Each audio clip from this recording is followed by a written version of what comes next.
Who is the best swivel skier who doesn't get nearly enough credit?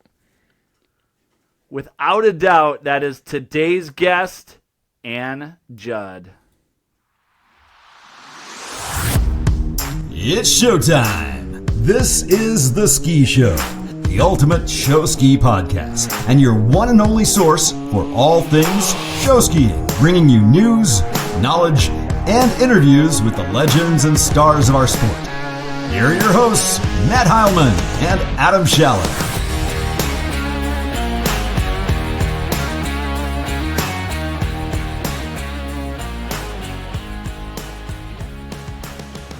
Welcome to The Ski Show, still the only media on the planet dedicated to the sport of show skiing, doing our best each and every episode to bring you some entertainment, some news, some awesome featured interviews. And yes, the one and only Ann Judd is probably the best swivel skier that some of our listeners don't even know enough about. She doesn't compete individually very much. She's not on social media. She's not in Wisconsin. Her team doesn't always compete at nationals, but she has been on the last couple of Team USAs. And with all the talent we had, she was in our 3-boat star swivel act, Adam. She was one of the 3 best swivelers on Team USA, and we're glad to have her on the show today.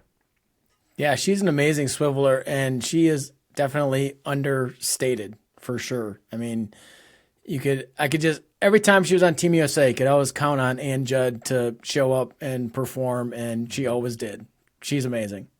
Today's sponsors are the Board Shop. All your summer gear is ready and waiting at bswake.com, and by Flyman Skis. Custom-made jump skis and Featherboard swivel skis at affordable prices.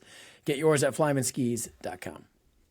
Adam, it's almost summer. Your twin boys are graduating. It feels like we're going to blink and it's going to be the state tournament.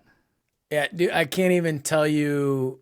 I mean, right now, it's just so busy. And, our first ski show is a little more than, as this airs, it's Sunday, Memorial Day weekend is our first show. And yeah, I got graduation the following week and then a graduation party. And yes, so I think even faster than a blink of an eye, state is going to be here 100%. Yeah, man, it's coming. It's great. It's exciting time. So much awesome stuff happening in the world of show skiing. We're going to get you caught up all this summer long with all the latest news and keeping you up to date. Little sneak preview of our next 2 episodes. The one after this is going to be focusing on membership growth. We're going to talk to a few club presidents about challenges and successes as it relates to growth on their own teams, growth in the sport of show skiing as a whole. That's going to be a great one. The episode following that is going to be our tournament season preview. We're going to talk regionals. We're going to talk nationals. We're going to talk both teams and individuals, and we might even make some predictions ourselves. So it's going to be great. Couple of awesome episodes coming up and all summer long. All right, Adam. Show ski trivia. Are you ready? As ready as I usually am to get something wrong.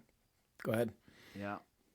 I mean, let's do this. So we're going to talk Midwest region. Our guest is Ann Judd. She skis in the Midwest. Who was the top placing team in the Midwest from the Midwest region at nationals last year? River Rats. The River Rats. You nailed it. What place did they take?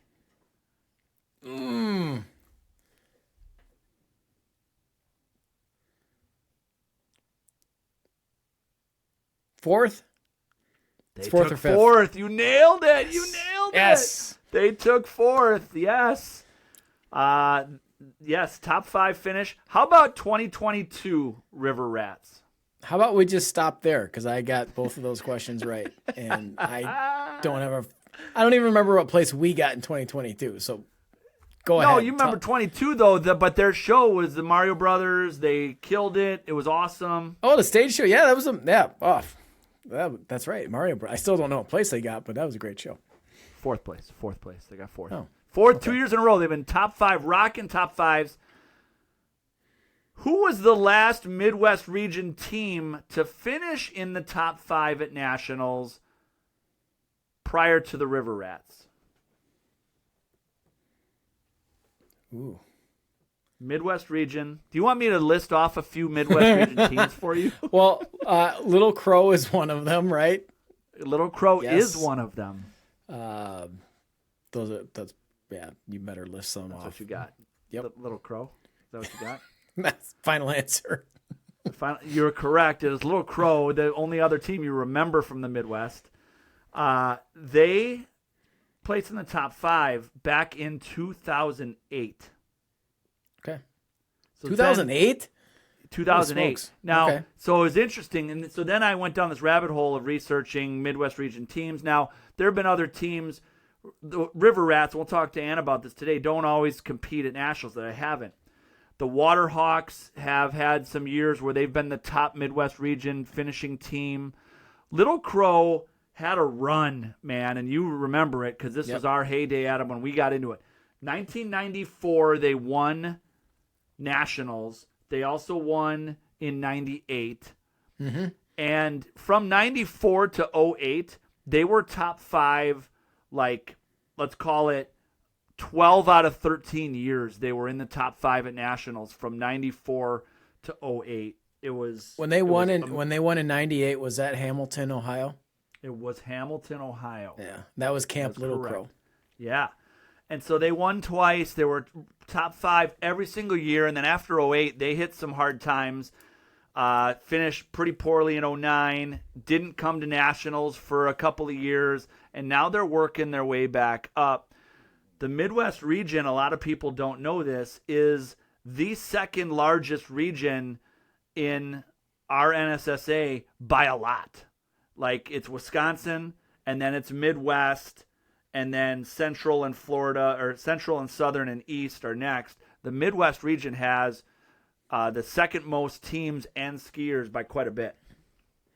So that means I offended a lot of people when I couldn't You name more than did, two, the two teams Ski in the Midwest Otters, region. the Aberdeen. But don't be offended. I can Hardwick barely Huskies. name 2 teams in the Wisconsin region. So just it's just me. I'm just not.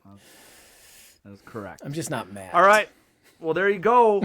That is this week's Show Ski Trivia. Adam, you know who else has a presence in the Midwest region and in all regions? It's Flyman Skis. They are churning out custom-made jump skis and featherboard swivel skis like crazy. Shows and tournaments are going to be loaded with Flyman Skis. That's right. And these skis are made for skiers, by skiers. Their honeycomb jump skis are ready to rock, and superstar swivelers everywhere are riding featherboards. Yeah, tons of skiers have made the switch to Flyman Skis, and you should too. Get yours at flymanskis.com. That's flymanskis.com. All right, time to get to today's featured interview. She's been one of the best swivel skiers on earth for many, many years. Her husband drives triple rig for the River Rats, but we wanted this particular Judd on the show first. Let's welcome to the show, Mrs. Ann Judd. Yeah. Hey, Ann, how are you? Hello. Thank you, Brad, for taking me off of mute so and didn't have to rely on me. I'm doing well. good. How are you guys? Fantastic. We're excited to have you on the show. This is great, Ann. I'm really happy to be here, so thank you for having me. Glad to have you. So, Ann, every interview we've ever done on this show with a skier, you have to tell us about how you got started in water skiing slash show skiing. Oof. So, jogging my memory, I was 3 years old when I first started water skiing. So, imagine like a little John boat, pickup boat type thing, if you will. My mom would plant me on a chair in shallow water, and then she would run and hop in the boat. And then she'd start up the little 15 horsepower and jet away. So that's how I got started. My dad was a hodag back in his day. Rhinelander. Long time ago. Yes. So he had familiarity with skiing. My mom knew how to like do basic skiing, slalom skiing, but how I got into show skiing was really through the Nemics. If you're familiar with Polly, Dave, Kelly, Matt, so got That's awesome. introduced through them, and that's how I was actually introduced to swivel skiing as well. Was that your whole family that got introduced to that? I mean, so prior to marriage, you were a Bruckner, and the Bruckners have a lot of great show skiers in your family. Talk about your kind of family history in show skiing and that pathway in. Yeah, so one of the best parts about show skiing is like your whole family can be involved, from whether it's everybody skiing together, whether it's people, Adam, you're on stage, but like for my dad, he runs the boats and is applicable to the safety side of things for our team and coordinating all of the boats. So I love that aspect of skiing, that everybody can be involved regardless of age, regardless of ability. You can be involved. So just want to throw that out there. But rewinding, let's see here. So I was Bruckner, yes. I got it. Now I actually forget the question. I'm sorry. No, just talk about your family history, kind of getting into the sport. You mentioned the Nemics helped get you in. Was that the case with your siblings, with your whole family? Yeah, so like I said, my dad was a hodag, so he had some experience with show skiing. But when my parents moved houses when I was younger, we ended up being on the same lake as the Nemics. They're 5 houses down from us, so can easily walk back and forth. But they had been involved with show skiing, have a big name in the show skiing world. So they actually introduced us to swivel skiing. And at that time, I was actually a left foot forward skier. So spent at least one summer learning on my left foot. But then Polly Nemic was like, well, hey, if you ever want to be in a ballet line, you need to learn to ski on your right foot. So spent an entire summer learning to switch feet and learn everything I learned from my left foot of swivel skiing to my right foot. How old were you at that time when you had to make that switch? I was probably 7 or 8. Oh, wow. Early enough. Yes, early. Early, yes. So, but interestingly enough, I had done like a guest, I think it's Muskego Waterbugs. They ski, or at least used to ski ballet line on their left foot. So I had skied with them. I was, gosh, I'm very off topic. So No, we can circle back, but very off topic. Sorry. I was with I skied with the Muskego Waterbugs, just a couple of practices, and they skied on their left. So I had to like jump in on my left. And thankfully, surprisingly, I could still do a step start and could still ski on my left foot. It was very uncomfortable, but it was also very good for me to go through that experience where it's like, okay, and remember, these are like, as you're teaching people, this is exactly how they feel. It's very foreign to them. So it was also a very good reminder from a coaching standpoint. But that said, yes, circling back to the question, the Nemics got me started with swivel skiing, show skiing. My dad was actually a senior judge as well. So he was very involved with skiing from that standpoint of things. I actually never skied on a ski team with my dad, so he was active in a different way. And then my brother is also a skier, jumper, barefooter, and he started show skiing after. No, I think we started show skiing at the same time.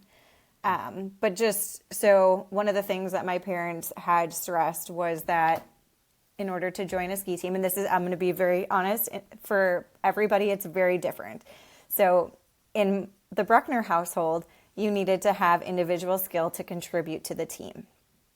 So I was very fortunate and had access to a boat and access to coaches where I could develop that individual skill set away from a show ski team. Not everybody has that opportunity, and I fully recognize that. And please come to my house and ask if you want to go skiing. I welcome it. So for those that don't have the opportunity to practice, because that is such an important aspect of things. So that's really how we got started, was the Nemics. And I actually first started with the Ski Otters. That was my next question. What team did you start with? Yeah, I started with the Otters. They weren't competing at that time, but they, believe it or not, are like 10 minutes down the road from my parents' house, so very close. So you're going to think I'm crazy with the next comments I have, but at that time they didn't compete at all. I skied for 2-ish years. I think I was 13. Don't quote me on that, but I'm pretty sure I was 13 when I skied with them. And I had, this is kind of embarrassing. I had told my dad that I wanted to be the best at something. And if you're not familiar with who I am, which you're probably not, and I was a speed skater and a multi-sport athlete. So I was very, I wanted to be the best at something. Driven. And yes. You were driven. Yes. And so my dad used that as, and I should say my mom too, because my mom was very much the boat driver and she suffered through a lot of bad days with me as well. But, and also the highs, she's been there for the highs. But,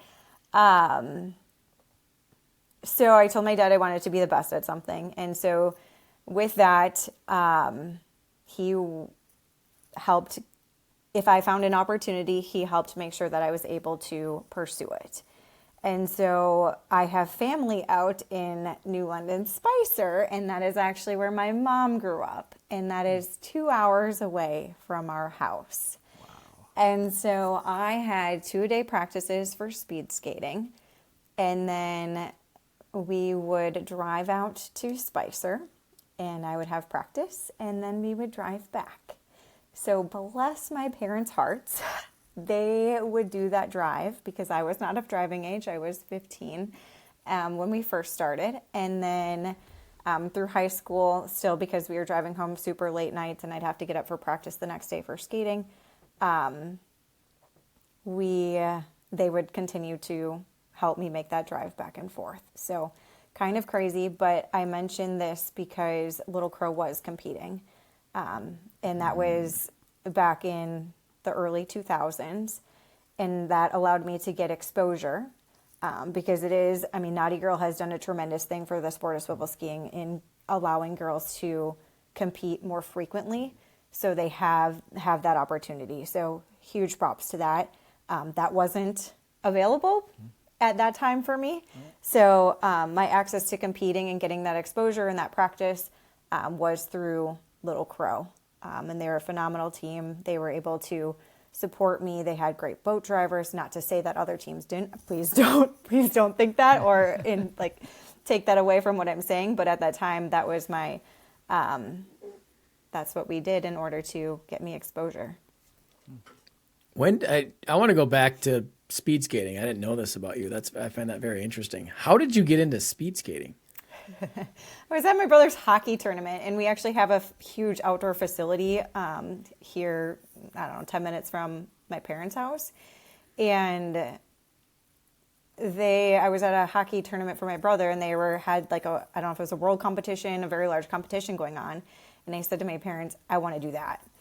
Huh. So at that time, I was in a novice program, started out with just learning how to do it, and continued to grow from there.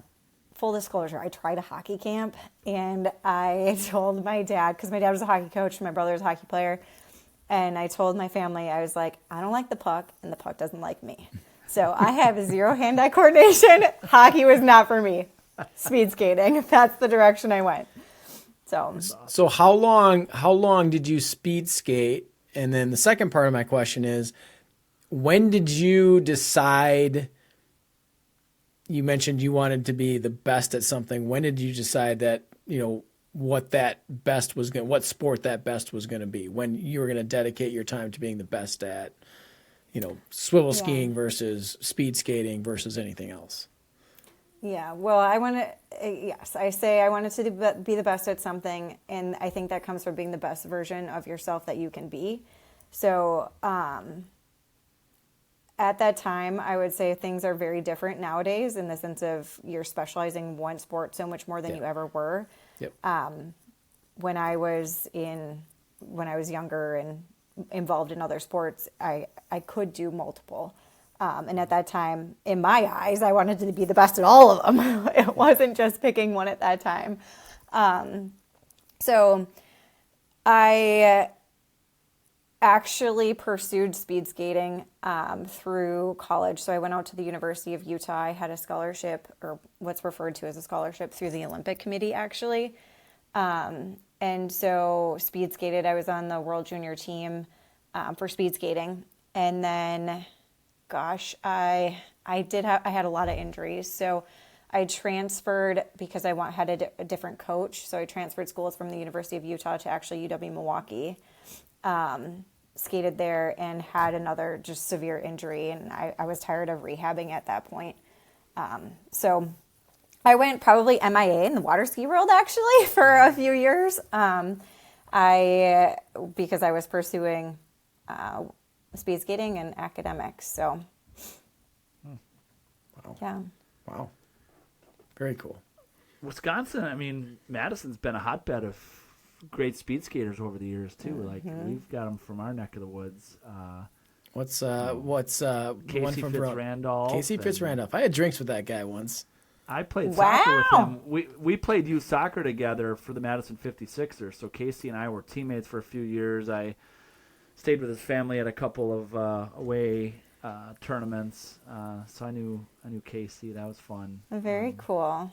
Yeah, I went to a New Year's Small party world. with him. Holy cow. Went to a New Year's party with that guy, and he was like, it was kind of his off season, maybe. Like he had just got done with something, and he kind of let loose. Boy, he had a good time. I just remember the size of that guy's quads. Like, well, he's from Verona, Adam, which is where I currently live, and I was a teacher, and then he did some fundraisers at the school and brought his gold medals in, and so got to know him as well, into our adult years beyond youth soccer. So it's super fun. I was not that good. Oh, so I was going to ask you that. So that was Adam's other part of his question. Like, so which were you better at? Which did you become? Did you become a great speed skater? Junior Olympics. She's freaking had a scholarship. She had to be awesome at it. I became the best that I could probably be. I don't know. Maybe there's more potential, but I needed to move on. Let's see here. Qualified for, I think it was like 3 Olympic trials, just the trials. Wow. And then just the best is very different in the 2 different sports, right? So, and things have changed a lot in the sense of we didn't used to have worlds for water skiing, but they've had worlds. Speed skating is an Olympic sport. That's not the case for water skiing. So like the level of which you can attain in the 2 are just completely different. Within water skiing, right? We got to be world champions. That's huge. Like, no, I was nowhere near that in speed skating. I was grateful to have qualified for the world junior team. So, yes, just very different levels that you can even attain. When was the last time you strapped on the speed skates? Yeah, that's kind of embarrassing. I haven't. When I was done, I was done. Okay. I think I still have them in my closet. You still have that cool suit that you have to wear the hood? You wear the sunglasses? I do still have a few of those because it's just one of those things I feel like you can't get rid of. Like someday I'm going to have to. Because you never know when you're going to need that. I mean, yes. Be a good Halloween costume. Yeah. That's awesome. That's great. Adam, we're talking speed skating and winter sports, but we also got to talk summer sports with the board shop. They've got it all. They've got winter and summer, but they are right now loaded with all of the gear you need for your summer water sports: surfboards, paddleboards, flight boards, vest skis, bindings, apparel, accessories, and more. They've got it all. Yeah, that's right. Their shop in Lake Geneva is worth visiting in person if you can. Jason Richling and staff will take care of you, and you will walk out of there with everything you need to hit the water this summer. That's right. And if you can't make it to their shop, you can shop online, and we have a special discount code for you today. Go to bswake.com, do all your shopping, get anything you want and need, and use the code SHOW15. That's SHOW15 at bswake.com, and you're going to get 15% off of your order at the board shop. You heard that right. Get to bswake.com, use the code SHOW15, Get all your swag, gear, boards, and more, and you're going to get 15% off your order. All right, Annie, so let's now get back into the ski world. You went Otters, Little Crow, Rats. When did you become a rat? What was the transition? What did that look like? Yeah, so like I said, I went MIA from water skiing for a few years. This is like through high school and college years, like late high school through college? Yeah, kinda? so let's see here. I think I won nationals in 2005. You all are going to be able to put together my ages here pretty quickly. So 2005 I won. I graduated from high school in 2007. My family would love for you to know that I did a trick in 2006 in national at the end of my pass, one of those like wrap toe hold things, and fell. And my family would say, "You shouldn't have done that. You never should have done that." So they would like for me to share that with you. Yes. So after that, so you might have won back-to-back nationals had you not fallen on that trick. That's the belief. Point. Yes, All right. That's the belief. Okay. And they like to let me know. So I then I graduated high school 2007 and went. That's when I left to go skating. So I was absent from water skiing from 2007. Gosh, through grad school. I went to grad school at UW-Madison. I was in your guys' neck of the woods. Didn't ski for Med City. Okay. I did stop by after nationals to go to a practice, but apparently it must have been too close to after nationals and nobody really showed up. I had my ski there. I was ready to try it out. So I did show up one time and I did go to a show. Very interesting site. That's why you didn't ski with us. You're like, Welcome to Law Park in Madison. Thank you. Yes. So through grad school, and then let's see here. Must have been 2013-ish.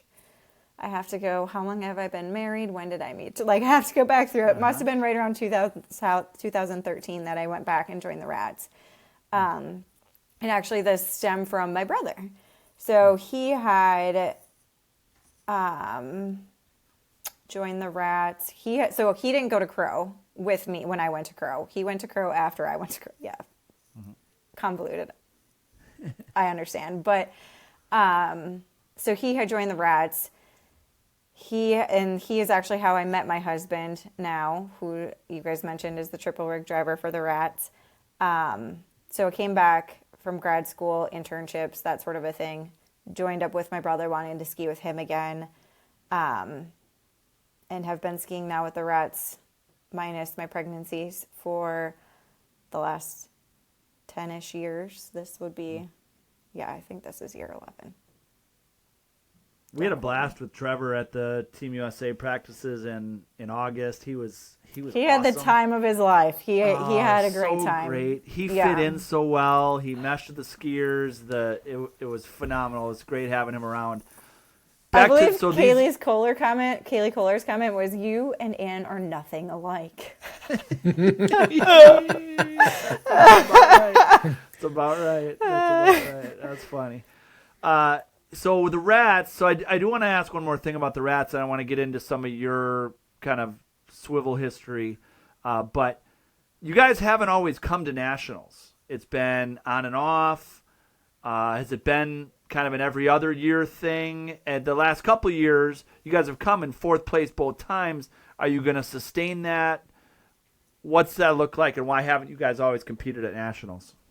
Yeah, so I don't know, pre my time, what that really looked like on the team, but I would say we've competed pretty consistently at nationals, at least in recent years. I think it's an unwritten rule type of a thing, but if we place within a certain number at regionals, we're for sure going to nationals. If we don't, then it's subject to discussion, or we're not going. I don't know exactly what it is. It's probably pretty gray. So there have been a couple of times where we had poor performances at regionals, and so the team chose not to go to nationals. Even though you qualified technically? Technically, yeah. Yeah, okay. Yeah. I think it's like first or second we for sure go. And then beyond that, it's a maybe, something to that extent. But in recent years, we've gone relatively consistently. They are top, yes. So we're coming for you guys. Yes, 4th place. I know, 4th place. But we are coming for you to hit the top 3. We would love for that to be the case. Yes, go Midwest, go River Rats. Yeah. And so, yes, we're gunning for it. But like most teams, and I think most teams, it's the attraction and retention of skiers. So needing to continue to build talent within our team and attract talent as well. So talking about individual skills, but also having enough basers for big pyramids, so we can continue to grow. You are that way as speaking well. every team's language right now. Yeah. Yep. We need more skill. We need more dudes to base stuff. Like, Yes. Yeah, you're Yeah. right. And to take that jump, you got to have both. Yeah. Yep. So we're fortunate. We have some very strong skiers, but of course, would always love to have more. Yeah. Got a great stage crew. Oh my gosh. Great stage crew. 100%. Great boat crew. And you won individuals in 2005. Is that when was the last time you competed in individuals? So when I 2015, I won nationals again. Okay. And then I think I competed in 2016. And then I was done. And haven't competed individually since. I think I was going to compete in Australia, which didn't happen. Yeah, we know how that. So, Ann, what's funny is that people that are newer to the sport or haven't seen you compete since 2016, you know, they haven't seen you on social media. They may not be aware. People in the know you and know how great you are, know your legendary career, which has been awesome. But one of the reasons I love this podcast is our audience gets to hear your story. We get to talk about this. Like, there's so many people that have no idea that Ann Judd won National Swivel in 2005 and 2015, and you know, and we're gonna get into it in a minute about Team USA and things. But kudos to you on a freaking amazing career. All that being said, who were your coaches and mentors in the sport as you were growing into swivel? Yeah, Betty Bonifay is actually who I received a lot of coaching from. I refer to it as my father-daughter trip. So it started off with my mom in elementary school. My mom and I would go to Florida, go to Betty's house Memorial Day weekend. So that's how I would essentially start my summers, with some training with her. And then Sun Country lost my luggage, and not to throw them under the bus, but it was really not a great trip for me. And my mom was like, I'm never doing this again. So in comes my dad. And so since, 6th grade, it was my father-daughter trip with my dad to go down to Betty every Memorial weekend. And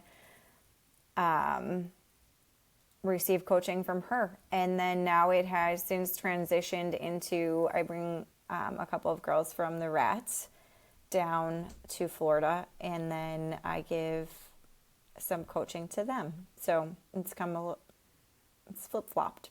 I get to be the teacher now, which is fun for me. So all of my coaching came from Betty. Betty actually introduced me to Kendall, previously Krieger. And so Kendall and I got to push each other a bit. And then, of course, the Nemecks being on the same lake as my parents, Kelly and I were always skiing together. They like to joke that, our families like to joke that Kelly and I would go up and down the lake doing our hair in a toe hold. Or just like chit-chatting away. So, but that's what you need, right? Is the time on the water. And that's how we got so comfortable. But So the Nemics were certainly a huge part of it as well. But Betty is where she's the one that built my foundation. And for me, that's the key thing. And that's what I would say to any young individual aspiring to grow in the sport of swivel skiing is build your foundation. And did you ever ski pro? I did not know. I wanted to ask this. We've never, hearing you talk about your time with Betty, we've never talked about this on this show in 4 years, Adam, and I'm curious to ask you, and maybe you don't know, but so many girls in your era and younger, like my sister Kristen, like you grew up, you were either coached by Betty, by Sherry Orloff, or Cheryl Bermeo. Yeah. Those were the three. What are the differences in teaching technique or stylistically among those three legendary swivelers and swivel coaches? Oh, I would say I haven't had enough lessons with Sherry Orloff or Cheryl Bermeo to know. I think when I was real little Crow had a Bermeo up for a camp that I did with her that we had driven out for. Trying to think, that would be the extent though, and I don't remember anything applicable, I guess. Fair enough. What were some of the hallmarks that Betty taught you? Yeah, so Betty, gosh, lots of words of wisdom from Betty and lots of foundational things, but hips is the huge component for me. You're talking like actual pieces of swivel skiing advice? Is that what you're meaning, Matt? Yes. Yeah. So hips, for sure hips. And then as far as, so I'm a big believer in you go regular and you go reverse. And that's just something that I foundationally believe that we should be able to do. Now, am I able to do that for every single skill I have? No, but it's something I strive for. And so for regular tricks with Betty, it's very much keeping, like, she thinks of it as a ballerina and you drive with your leg. So keeping your leg really closed is what it would be referred to as, and reverses are the opposite. So having a slight opening with your left leg to allow you to continue with that turn so your hip doesn't get in the way or your leg doesn't get in the way. I would say those are two key pieces. As far as competing, some of the best advice. When was your first Team USA? What year was that? 2016. 2016. Okay. So that was Wisconsin Rapids, right? Yes. Okay. So were you 16, 18, 20, and 22? Correct. Now, was the 2012 and 2014 Worlds, was that kind of during your speed skating hiatus? When I was MIA, yes. Okay. Did you go to those? Did you go to those tournaments, or were you just out of show skiing completely? No, so I went to the one in Janesville because I had skied with Kendall, and she was on, I don't know which year that was, in Janesville that she was on. Yeah. She was an alternate, and then 12 and 14. It probably is the first one, 2012. Okay. So at least one of them I went to, just I had been in close communication with her and had gone down and watched and supported Team USA for that. I think the other one, I think I only went to one. So of your 4 year, 16, 18, 20, and 22, I don't know if 20 really counts, but what were some of your most memorable moments from those experiences on Team USA? Oh, they're all so different. And like different stages of life for me too, right? Like pre-kids, post one kid, I guess. Most memorable. So 2016. Is it okay if it's embarrassing moments too? Yep. Yeah. 100%. So flag line. 2016 was the flag. Oh gosh, there was 2 actually in 2016. So flag line, I biffed it coming to shore. I think this might have been in practice. It wasn't. I don't think it was actually in the tournament, but that was a very memorable moment. The other moment was I was so nervous and I fell on a step start to do my swivel pass, and they were like, and they came back, they circled back and got me a step start, right? Like you're on the Team USA, what are you doing falling on a step start? But the boat driver came back and was like, it's okay, we'll get you back in. And so like just totally cooled me out. But yeah, so 2 embarrassing, memorable moments, if you will, there. But also like the pride of coming in. I think Kaylee had gotten hurt, and so Ariana had stepped in to do the back barefooting, and I wasn't in the pyramid. So I was very fortunate to be able to step in. Ariana, what a rock star in how she stepped up too for Kaylee. But got to be in that pyramid, and I just remember coming through the show site and just the pride of like representing Team USA, and what an honor that was to be able to do that. So that was memorable. 2018, just remember how windy it was. It was just cold and windy. Yes, but I got to ski with Rachel, and Rachel and I had skied at my house here a couple of times just in prep because we were doing the pairs. And so I like extremely memorable moments with her in particular. I won't go into some of what they are, but I remember her. She has this signature of like, if she's going to fall, she's able to put her hand down and save herself. And so I remember her coming to the end of the first pass and being like, Annie! And like just freaking out about like how we had made it through. But really memorable moments with her for sure. A great time that was. 2020 was memorable in its own way. I say my husband had the most expensive hamburger ever in the Dallas airport. So You couldn't get on that plane fast enough to get home. Yeah, pretty much. Get me We talked to Ginny about that too. You and Ginny, it was the same deal, right? You guys were both like, get me the F out of here and back home to my family. Yes, exactly. Yes. So, but a phenomenal experience too, just with the team. Like, I will never forget the team we had. I remember Joe Swaska pitching in and giving me a rope I needed an extra rope for a swivel act, and he gave me a main line. Like, even just like little things like that in the preparations of it. I mean, we were a team composed of a ton of great people, and it was a great time. So, and that team too, like we've talked about it on this podcast, you know, the moment when we had to break the news that the tournament was canceled, it was like people like you that we were heartbroken for, because like you put starting a family on hold to compete at Worlds for Team USA in Australia, and to have that canceled and the rug pulled out from under us. I mean, in hindsight, right, it's a global pandemic. What do any of us do? But people like you that are dedicating your life to this opportunity, you know, that's tough.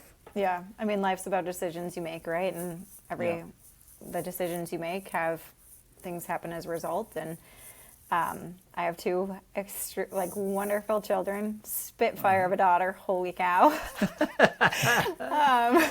But 2 wonderful children now. So it all works out. It's all part of the journey. So, and then in 2022, that one's just different because at that point I had my daughter. And so I have memorable moments of like needing to feed my daughter, but then also being at practice and like doing the back and forth. And just getting the memories of her, not that she's ever going to remember. I mean, we show her pictures and we have pictures pop up on our picture frame, but just being able to tell her and show her too, like, hey, it's possible. Like, I had you in August of 2021 during nationals, actually. And was able to come back and compete at the highest level. It was, again, a complete honor to be able to have that opportunity, and I will always get to be able to share with her what that was like. Did you have any, through those 4 teams you were on, any favorite teammates that you got to know through that Team USA experience that you didn't really know before? People you got to know, favorite teammates? Yeah, so, well, we're from the Midwest. I'm just going to say that. And Adam, you know, only being able to come up with Little Crow, come on. So being from the Midwest, like I didn't, and I'm not on social media, to your guys' other points. Dig. Just kidding. No. I didn't know many people on any of the teams, quite frankly, or like when I first started being on the team. But Kendall, like I said, is somebody that I always knew So always grateful for her. But good old Ginny McGinnis, my buddy, she and I became extremely close through it as well. So prior to the 2020 tournament in Australia, we would go down to Florida to get in some practice. So she and I became extremely close, and now our husbands are rather close as well as a result of Team USA and just being able to get to know each other. So, but again, everybody on the team, it was absolutely wonderful. Those just happened to be the people that, one, I either came in with a connection with, or two, have a really, really strong friendship with that I'm really grateful for now. So, Ann, you have 2 kids now, and your daughter will be 3 in August. Is that correct? That is correct. Has she been skiing yet? So there's a big debate in our family about this. It depends on what you refer to as ski. If you think that the blow-up tube that looks like a jet ski is a ski, then yes, she has been that's skiing. an easy. It's an easy ski. ski. That is a easy ski. Yes. Yes, and she waves to everyone. She blows them kisses. She's a showman already if she wants to be, but she certainly likes to have fun out on the water. Yes. So you've got a husband that drives triple rig. You've got 2 kids. It sounds like you're doing some coaching. What does your future in show skiing look like? Whew, that's a hotly debated topic right now between the Bruckners and the Judd household. It's like, whoo! All right, do tell. Yes. Let's get into it. Might as well. Do you have time for this? No. Yeah. So just tonight we were having this debate. Like I said, it's still a family affair. Not only just for Trevor and I, but also for my dad and my brother and my mom. So my dad is still committed in helping. My mom helps as well, a lot with childcare. And then my brother is still a skier, and he's not getting any younger, and he's a jumper. You can put the pieces together there. So they are very supportive, is a very generous word to say, of me skiing this summer. As you said, I have 2 children that are very young, and my husband, there's no question, he was going to drive. But for me with the kids, it's hard. It's, you don't want to miss out on them being young, but also you want to show them to what you love and still have your hobbies. And I also understand me being active and engaged in something like this. That's a good precedent for them, or maybe precedent's not the right word, but a good model for them to engage in activities like that as well. And you're going to feel like when they're so young, it's hard and overwhelming. And those of us with kids have been there. We've dealt with that. You know, how do we handle them at the ski site? How do I do this? How do we figure it out? How do we do childcare? And it can feel overwhelming. And some people do take a step back for a couple of years, but inevitably your kids are going to reel you back into the sport or keep you into the sport because they want to do it with mom. And you're going to find that as well, and I think you'll then find that different sort of connection when they want to ski alongside mom, and how cool that is. That's the coolest part of our sport. Yeah. Well, do tell if you guys have suggestions of making it work when they're young. Please do share. It's hard. Like, it takes a village. Like, we say it all the time with our kids. Like, it takes a village, and yeah, I mean, and we've had, young families on the team.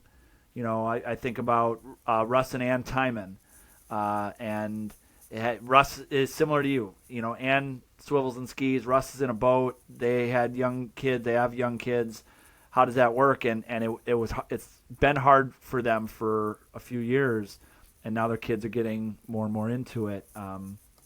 You'll go through the challenges for sure, but the flip side is when you're on the water with them together. That's fun too. Yeah, yep, and I can't wait for that. They practice, Paige practices her doubles, and she has a little, like an exercise band that she's now taken to as her swivel rope. So she puts it between her legs to go rope between the legs, and then she practices her toe point, and not by me saying, Paige, you need to practice. Like, nope, this is just, she sees mommy, she wants to be like mommy, so it's fun already.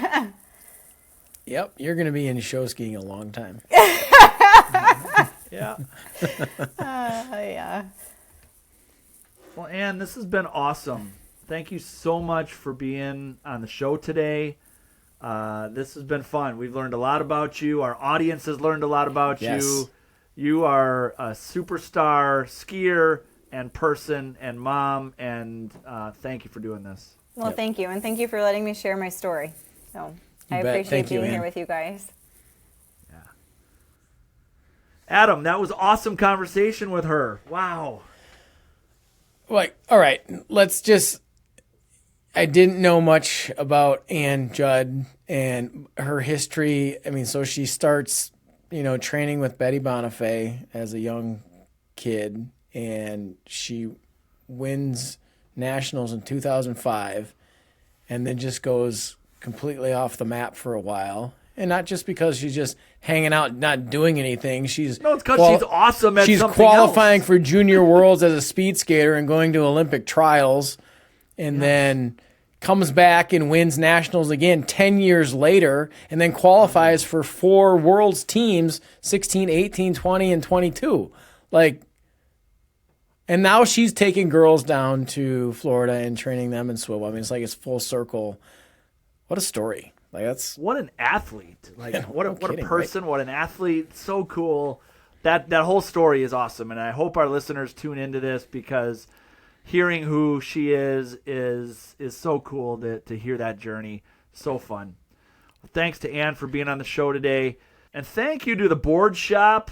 They have a coupon code for you. You go to bswake.com, use the code SHOW15, and you're going to get 15% off your order at bswake.com.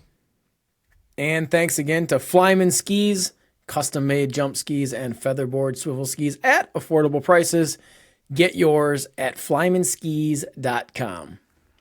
Reminder, our next 2 episodes. Next, we're going to talk about membership growth, challenges, successes related to that. And the episode after that is going to be our tournament season preview. We're going to talk all things regionals and nationals for this summer.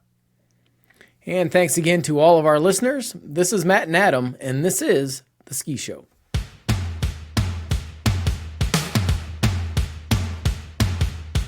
Thank you for listening to The Ski Show, the ultimate show ski podcast with Matt and Adam.